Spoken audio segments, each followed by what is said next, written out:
3 choses à savoir sur le mérou, animal mystérieux et parfois incompris. Certaines peuplades du Nord lui prêtent même des super pouvoirs. Parcourons ensemble les caractéristiques qui rendent ce poisson aussi unique. Première chose à savoir, ses mains.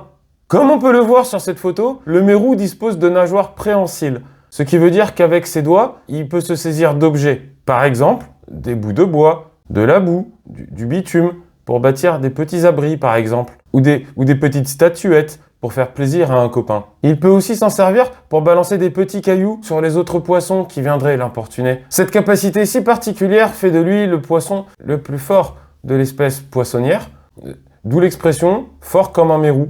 J'ai envie de faire caca. Je me suis pas présenté, je m'appelle Baptiste. Et toi? Deuxième chose à savoir, ses jambes. Voici une photo de ce à quoi ressemblait le mérou il y a des millions d'années.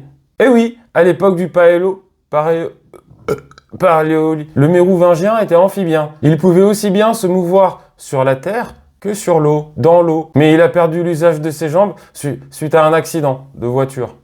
Son corps de cheval, ça ne vous rappelle rien? Eh oui, l'hippocampe est issu d'un croisement entre le mérouvingien et un poney. On reconnaît la queue préhensile. Dis donc, on en apprend des trucs avec Baptiste. Calme. Dans certaines contrées d'Irlande de l'Ouest, on peut encore croiser quelques spécimens de mérouvingiens qui galopent dans les plaines, parfois. Même que des fois, ils font la course contre les voitures. D'où l'expression « rapide comme le mérou ». Troisième chose à savoir, sa langue. Je transpire dans mon slip. Le mérou dispose d'une langue en tire-bouchon, comme le cochon. Ceci lui permet d'agripper des proies à distance et aussi de décapsuler des canettes. À part la bière, le mérou se nourrit aussi de petits planctons ou de céréales aussi parfois. Et il n'a pas des très bonnes dents, donc il va privilégier des céréales molles, ce qui est logique. Il peut dégommer une grosse boîte au petit déjeuner, d'où l'expression « avoir une faim de mérou ».